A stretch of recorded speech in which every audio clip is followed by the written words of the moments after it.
Hi, வணக்கம். எல்லோரும் எப்படி இருக்கீங்க? இது பார்ட் 3 வீடியோங்க. இந்த பார்ட் 3 வீடியோவில் நான் சாதத்தை நல்லா வடித்து எடுத்தாச்சு. இப்போ ஒரு பாத்திரத்தில் தேவையான அளவு எண்ணெய் விட்டுட்டேங்க. அது நல்லா காயிட்டோம். இதுக்கு முன்னாடி நான் பார்ட் 1 பார்ட் 2 வீடியோவில் ஹவு டு மேக் த கதம்ப சாம்பார்னு சொல்லிட்டு போட்டிருந்தேன். அந்த வீடியோவை போயிட்டு பாருங்கள்.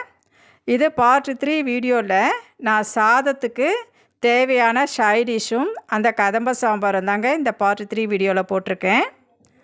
பாருங்கள், தேவையான அளவு எண்ணெய் விட்டாச்சு. அது கூட கடுகு கடலைப்பருப்பு போட்டு கொஞ்சம் நல்லா வேகட்டுங்க. இந்த டிஷ்ஷுக்கு தேவையான அளவு நான் கேரட்டை பொடியாக கட் பண்ணி வச்சாச்சு. ஆனியனும் பொடியாக கட் பண்ணி வச்சுட்டேங்க. இந்த டிஷ்ஷுக்கு தேவையான 3 முட்டையும் வாங்கி வச்சாச்சு. கடலைப்பருப்பு நல்லா பொரிஞ்சிச்சு. அது கூட ஒரே ஒரு காஞ்ச மிளகாயை பொடியாக கட் பண்ணி போட்டிருக்கேங்க. உங்களுக்கு காரம் அதிகமாக வேணும்னா 2-3 காஞ்ச மிளகாய் சேர்த்துக்கலாம். இப்போ வாங்க, இதில் ஆனியன் பொடியாக கட் பண்ணி வச்சுருக்கிற ஆனியனை சேர்த்து கொஞ்சம் கிளறி விட்டுக்கலாங்க. நான் பார்ட் 2 வீடியோவில் இந்த கதம்ப சாம்பாரை 2ஆக பிரித்து இட்லிக்கு எப்படி நம்ம கதம்ப சாம்பாரை செய்கிறோன்றதையும் நான் போட்டிருக்கேன். போய் அந்த பார்ட் 2 வீடியோவை எனக்கு பாருங்கள். இந்த ஆனியன் நல்லா வதங்கணும்னு தேவையில்லைங்க, கொஞ்சமாக வதங்கினாலே போதும்.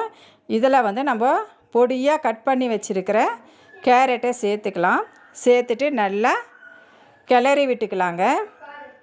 இது கொஞ்சம் அந்த எண்ணெயிலேயே இருக்கட்டும். இப்போ இது கூட நான் சால்ட் உப்பு சேர்த்துருக்கேங்க. என்கிட்ட கல் உப்பு காலி ஆயிடுச்சு, அதனால் சால்ட் உப்பு சேர்த்துருக்கேன். உங்கள்கிட்ட கல் உப்பு இருந்தால் கல் உப்பு சேர்த்துக்குங்க. சேர்த்துட்டு நல்லா கிளறி விட்டுக்கலாங்க. இதில் பார்ட் 1 வீடியோ பார்த்தீங்களான்றதையும் எனக்கு கமெண்ட்டில் சொல்லுங்கள். பார்ட் 1 வீடியோவில் நான் கதம்ப சாம்பார் எப்படி செய்யணுன்றதை உங்களுக்கு போட்டிருந்தேங்க. பார்ட் 2 வீடியோவில் கதம்ப சாம்பாரை 2ஆக பிரித்து இட்லிக்கு சாம்பார் ரெடி பண்ணி வச்சேங்க. இது பார்ட் 3 வீடியோ, சாதத்துக்கு தேவையான சைடிஷ். இதில் பார்த்தீங்கன்னா தேவையான அளவு தண்ணி ஊற்றிட்டு நல்லா வேக வச்சாச்சுங்க. நல்லா வெந்த பிறகு இதில் அந்த 3 முட்டையும் உடைச்சி ஊற்றியாச்சு. ஊற்றிட்டு கொஞ்ச நேரம் வச்சுட்டு அதுக்கப்புறம் கிளறி விட்டுட்டேங்க. இப்போ பாருங்கள், எவ்வளோ சூப்பரான கேரட்டு முட்டை பொரியல் ரெடி ஆகிடுச்சுங்க.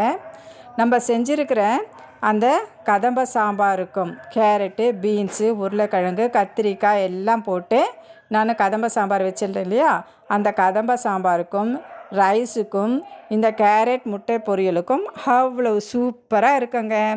வாங்க சாப்பிடலாம். இப்போ ஒரு பிளேட்டில் எனக்கு தேவையான அளவு சாதத்தை எடுத்து போட்டுக்கலாங்க. இந்த சாதம் ரொம்ப சுட சுடன்னு இருக்குங்க, எடுத்து போட்டுக்கலாம். இப்போ இந்த கதம்ப சாம்பாரில் பாதி இட்லிக்கு எடுத்து ரெடி பண்ணி வச்சுட்டேங்க. இது மீதி சாதத்துக்கான கதம்ப சாம்பார் தாங்க. இது பாருங்கள், எவ்வளவு வச்சேன் காலையில், இப்போ உடனே காலி ஆகிடுச்சு. அவ்வளோ சூப்பராக இருந்ததுங்க அந்த சாம்பார்.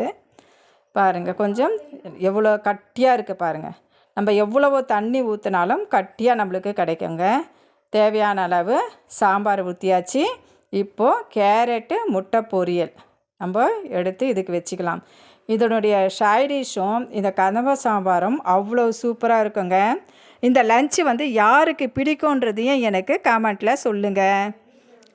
இந்த வீடியோ பார்ட் 1 பார்ட் 2 இது பார்ட் 3 3 வீடியோவும் கண்டினியூவாக பாருங்கள். கமெண்ட் பண்ணுங்கள், ஷேர் பண்ணுங்கள், சப்ஸ்கிரைப் பண்ணுங்கள்.